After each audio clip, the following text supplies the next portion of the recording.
Hi friends, నేను మీలో ఒకరిని. నేను ఇప్పుడు భారత రాజ్యాంగం గురించి చెప్పాలనుకుంటున్నాను.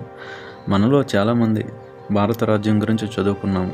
అలాగే సుప్రీంకోర్టు లేదా హైకోర్టు వివిధ సందర్భాల్లో తమ జడ్జిమెంట్స్ ఇస్తుంది. దానిలో భారత రాజ్యాంగానికి సంబంధించినవి చాలా ఉంటాయి. ఇప్పుడు మనం టాపిక్లోకి వెళ్ళే ముందు మనం కొన్ని క్వశ్చన్స్ వేసుకుందాం. భారత రాజ్యాంగం అంటే ఏమిటి? భారత రాజ్యాంగంలో ఏమి ఉంటాయి? భారత రాజ్యాంగం ఎప్పుడు వచ్చింది? భారత రాజ్యాంగం వల్ల ఉపయోగం ఏమిటి? ఈ క్వశ్చన్స్ అన్నిటికీ ఈ వీడియోలో సమాధానం చెప్తాను. మనకి స్వతంత్రం రాకముందు బ్రిటిషర్స్ మనల్ని పరిపాలించారు. దాదాపుగా 200 సంవత్సరాలు బ్రిటిషర్స్ మనల్ని రూల్ చేశారు. వారి పరిపాలనలో ఎన్నో బాధాకరమైన సంఘటనలను, వాటి నుండి విముక్తి పొందడానికి మన నాయకులు పోరాడి 1947లో ఫ్రీడమ్ని తీసుకొచ్చారు. వీరినే ఫ్రీడమ్ ఫైటర్స్ అని అంటారు. మన ఎవ్రీ ఇయర్ ఆగస్ట్ 15న ఇండిపెండెన్స్ డే జరుపుకుంటాము.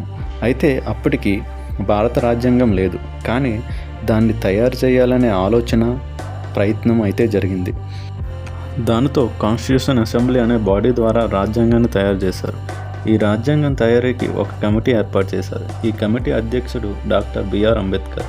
ఈయన్నే మనం architecture of the Indian constitution అంటాము. రాజ్యాంగం తయారీ అవడానికి 2 years 11 months 18 days పట్టింది. ఈ రాజ్యాంగాన్ని తయారు చేయడానికి ఈ రాజ్యాంగ పెద్దలు 60 కంట్రీస్ తిరిగి ఆ 60 కంట్రీస్ యొక్క రాజ్యాంగాల్ని పరిశీలించారు. అలాగే దీనికి 64 lakh బడ్జెట్ అయ్యింది. ఈ రాజ్యాంగం కంప్లీట్ అయ్యి దాని మీద డిస్కషన్ 26 November 1949 నాటికి పూర్తయింది. ఈ రోజునే మనం కాన్స్టిట్యూషన్ డేగా జరుపుకుంటాం. అయితే దీనిలో అన్ని ప్రొవిజన్స్ అమల్లోకి వచ్చిన రోజు 26 January 1950. సో దీన్ని మనం రిపబ్లిక్ డేగా జరుపుకుంటాం. భారత రాజ్యాంగం సింపుల్గా చెప్పాలంటే ఒక రూల్ బుక్ లాంటిది. భారతదేశంలో నువ్వు జీవించాలంటే ఈ రూల్స్ని తప్పనిసరిగా పాటించాల్సిందే. Everybody must respect the constitution. This is the rule of land. మన రాజ్యాంగం ఏర్పడినప్పుడు దానిలో ప్రియాంబుల్ 395 ఆర్టికల్స్, 8 షెడ్యూల్స్, 22 పార్ట్స్గా ఉండేది. కాలానుగుణంగా వస్తున్న మార్పులను లోపడి రాజ్యాంగాన్ని ఎన్నోసార్లు సవరించారు. దానితో ప్రజెంట్ రాజ్యాంగంలో ప్రియాంబుల్ 448 ఆర్టికల్స్ అంటే 395 నుంచి 448 ఆర్టికల్స్ అంటే 53 ఆర్టికల్స్ పెరిగాయి. అలాగే 12 షెడ్యూల్స్ అంటే 8 షెడ్యూల్స్ నుంచి 4 షెడ్యూల్స్ పెరిగాయి. అలాగే 25 పార్ట్స్ అంటే 3 పార్ట్స్ పెరిగాయి. దీనిలో ప్రియాంబుల్ అనేది ఒక సమ్మరీ లాంటిది. ఇది మన కాన్స్టిట్యూషన్ ఒక నేచర్ చెప్తుంది. అలాగే ఈచ్ అండ్ ఎవ్రీ షెడ్యూల్ కానీ పార్ట్స్లో కానీ పర్టికులర్ ఆర్టికల్స్ ఉంటాయి.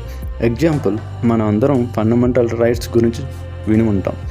ఈ ఫండమెంటల్ రైట్స్ పార్ట్ 3లో ఆర్టికల్ 12 నుంచి ఆర్టికల్ 32 వరకు ఉంటాయి. ఇవి మొత్తం 6 ఫండమెంటల్ రైట్స్ ఉంటాయి. అలాగే మనకి ఈ ఫండమెంటల్స్ లాగానే ఫండమెంటల్ డ్యూటీసు, అలాగే directive principles of state policy అని 25 పార్ట్స్ వరకు ఉంటాయి. ఎందుకు మనకి రాజ్యాంగం అవసరం అన్న క్వశ్చన్కి ఇప్పుడు సమాధానం చెప్తాను. సపోజ్ మనం స్కూల్లో ఉన్నప్పుడు క్లాస్లో టీచర్ లెసన్ చెప్తున్నప్పుడు మనం క్లాస్లో ఉండి లెసన్ వినాలి అనేది ఒక రూల్. ఆ రూలు లేనప్పుడు ఎవరైనా క్లాస్లో కూర్చుని లెసన్ వింటారా? అలాగే రాజ్యాంగంలో కొన్ని రూల్స్ ఉంటాయి, అవే ఆర్టికల్స్. ఈ ఆర్టికల్స్ని మనం ఫాలో అవ్వాలి, దానికి తగ్గట్టుగా ఉండాలి. ఈ రాజ్యాంగంలో పరిపాలన గురించి చెప్తుంది. ఒక వ్యక్తి యొక్క రైట్స్ అండ్ ఫ్రీడమ్స్ గురించి చెప్తుంది. అంటే నీకు ఎవరి నుండి అయినా ప్రాబ్లం జరిగినప్పుడు ఈ ఇండియన్ కాన్స్టిట్యూషన్లో ఉన్న రైట్స్ ప్రకారం కోర్ట్స్కి వెళ్ళి నీ ప్రాబ్లం సాల్వ్ చేసుకోవచ్చు. అలాగే గవర్నమెంట్ ఎలా వర్క్ చేయాలో కూడా చెప్తుంది. ఇప్పుడు సపోజ్ ఏ స్టేట్ గవర్నమెంట్ అయినా అలాగే సెంట్రల్ గవర్నమెంట్ అయినా రాజ్యాంగం సూచించిన విధంగానే నడుచుకోవాలి. ఇది ఫ్రెండ్స్ ఇండియన్ కాన్స్టిట్యూషన్ గురించి. ఇంతటితో నా వీడియో సమాప్తం. నేను మీలో ఒకరిని.